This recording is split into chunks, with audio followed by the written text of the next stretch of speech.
What's up, my beautiful people? Welcome back to the channel. If you're wondering, hella, why are you not in your running clothes? You're in your traditional clothes. But you guys didn't really know me before the running thing. So I'm here to show you what made me who I am today. I was born in the capital city of Mali, which is Bamako. And I was in a place called Quartier. It's French, so it's like a section of Bamako called Lafiabougou. One block to the left, that's where I was born here in this town. It's like surreal coming back to this. It's bringing a lot of memory. Sorry my voice is like lost from like all the screaming and shenanigans we've been going through with this wedding. Like it brings me happiness to come back where it all started. So Lafiabougou, the meaning behind my language is the town of peace. Actually, I didn't really think about that. Lafia mean peace, Bougou mean town of, the area of. So I was born in a town of peace. So I guess that's why being peaceful is very important to me. My name, Hela Sidibe, I got this name from my grandfather. And my culture, from the Fulani culture or my dad's culture in the village that he was born and raised, most of the males are named Chomogo. So if I were to be a male, automatically I'm named Chomogo. So how do they differentiate the name Chomogo? It's like the little Chomogo, the big Chomogo, the in-between Chomogo.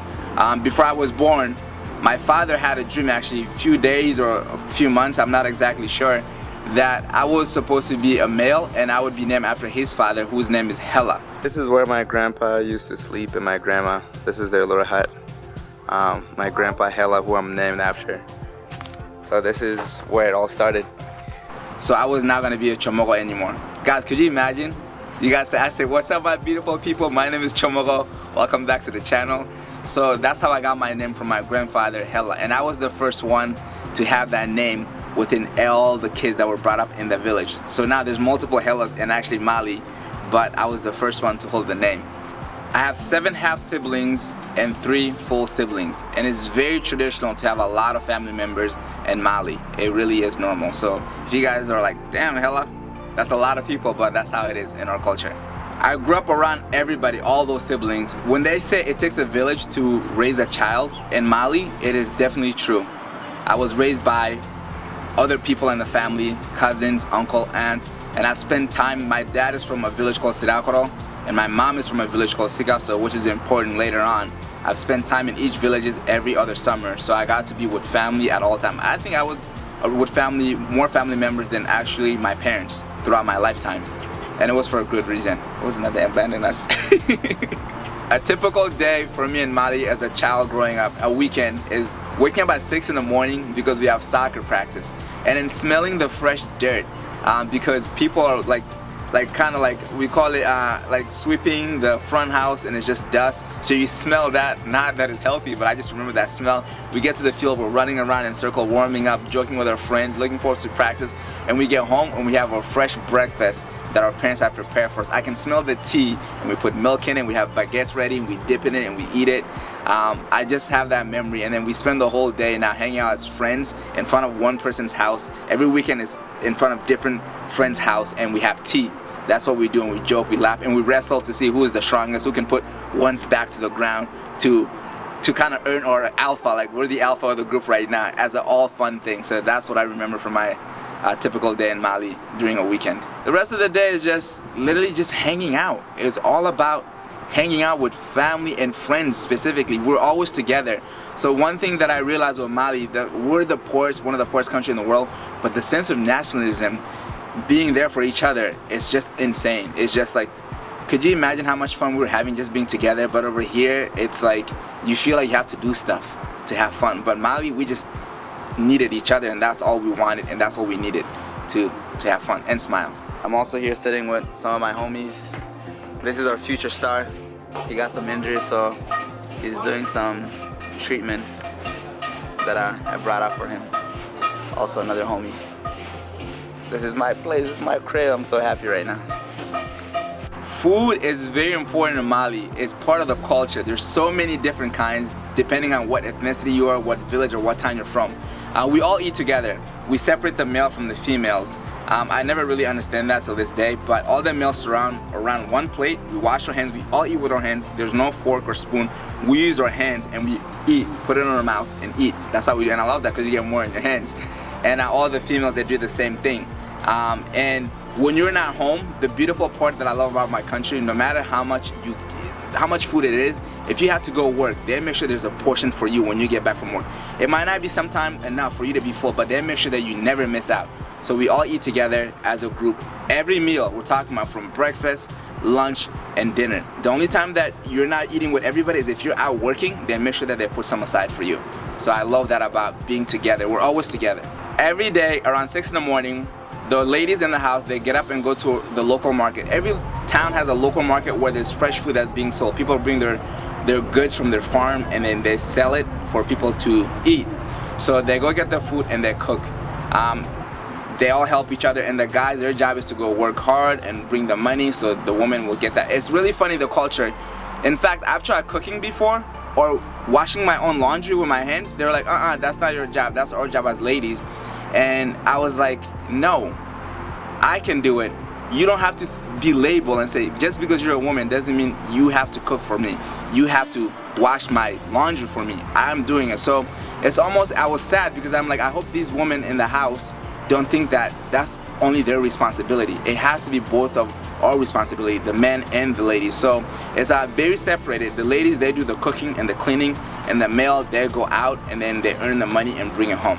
A typical meal in the morning, we have something called moni. Moni is just like porridge made out of flour into small little balls. Or we have siri, which is like almost rice pudding but a little more watery in the morning. Or we have tea with milk in it and we dip baguette bread in it to eat. That's our typical breakfast.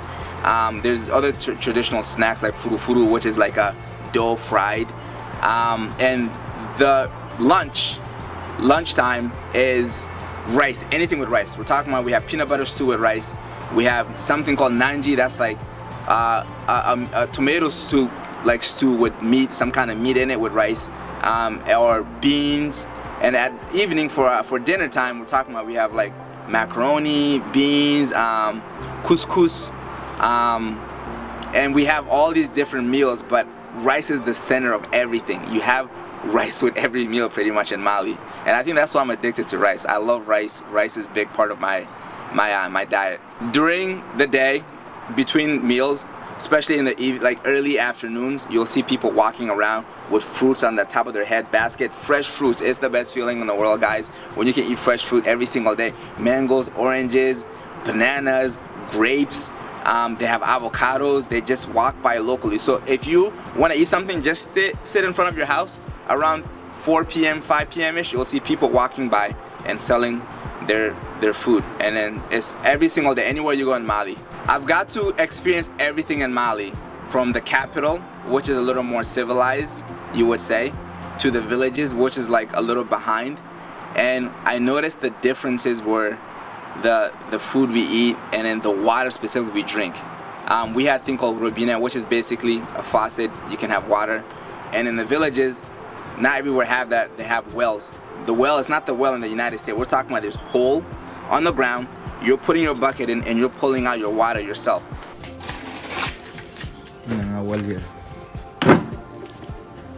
How deep is this?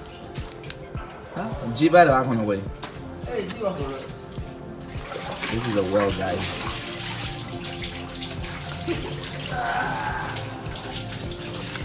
These kids don't want to stop being in the video, but here they are.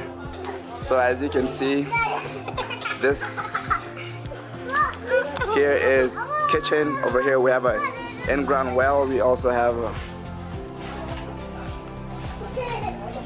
like hose to get water off of it. So that's what she's doing right now. And that's like our sink or whatever. Not sink, but the whatever the water comes out. See, I don't even remember my English term right now. As you can see, also we have this here to wash your hands.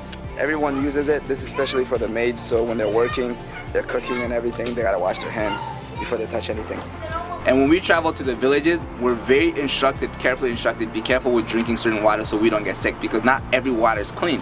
And this is within Mali itself, so we had water issue within the country.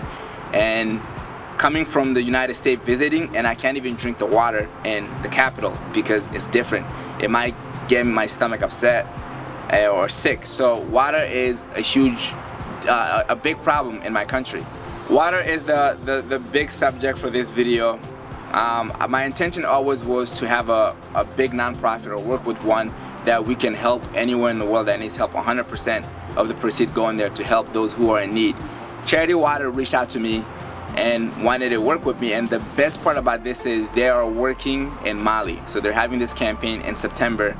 This is their infamous campaign where they raise a lot of money within the month of September and go help someone in the world that's in need of water. And their goal is this month to be able to raise enough money so they can help 20,000 people in my country, but not just in my country, where my mother was born, Sicasso, which is insane, which means a lot to me because I spent a lot of time in Sicasso. In fact, I was living in Sicasso until I first came to the United States in '98 just for a year. So it was really cool that when I heard about this, and I was more than happy to join this project to bring water to 20,000 people in Sicasso. My mother's brother, my uncle, passed away not long ago, and when I spoke to my mom about this charity water thing that's going to her village, she said the crazy thing is my uncle who passed away, may he rest in peace, actually was talking to them a couple months ago saying that we need to bring water to parts of Sicasso where they grew up because people are having difficulty with water, and his goal was to find a way to make it happen. And then guess what, I get to be a part of that, and that's insane. It means a lot to me that his dream is going to become a reality, and it was meant to be for this to be happening right now. Having to spend time in my dad's village and my mom, we've had to walk a good amount of distance to get water at times. Okay. These are all banana trees, various farm. This is the dry lake where the water gets pumped. So usually it's there's more water since it's dry season. There's not much water, but the pump pumps it to farm. When you're at school, you gotta walk. I would say almost half a mile to get water in the middle of school if you want to, and I've spent time and I've seen it. When I was in my dad's village, there's a pump downtown. We have to walk with our buckets to go get water. So you can't just get up and have water. You gotta go get it because sometimes the wells are just dried up and you gotta go to the nearest source of water. So it was very important to me to be part of this project to help my country, which is what made me who I am today. Charity Water has helped millions of people get clean water, and the thing that I love about this non-profit is the fact that every donation 100% goes to the direct cause of need. This doesn't include, they don't pay for their travel expenses or equipment. Everything goes 100% to the project that they're working on to help people get clean water. So I want to be part of this. I want to do everything within my power to help. And it takes about $40 to help one person get clean water. How insane is that? $40. And it's just that people are out there in this world that don't have clean water. Like, I can get up right now and go get water. Could you imagine if I didn't have access to that? And there's millions of people in this world that don't. Let's rewind back to 1998. Right before I came to the United States, early 1998. My father was here in 95 in the US. My mom came to join 97 with my little brother. They were pursuing their doctorate, PhD, and masters. And we were left in Sicasso, actually, the village that Charity Water is going to help. And we were living with my aunt who passed away. So that's how we came to the United States, because there's no one left to take care of us.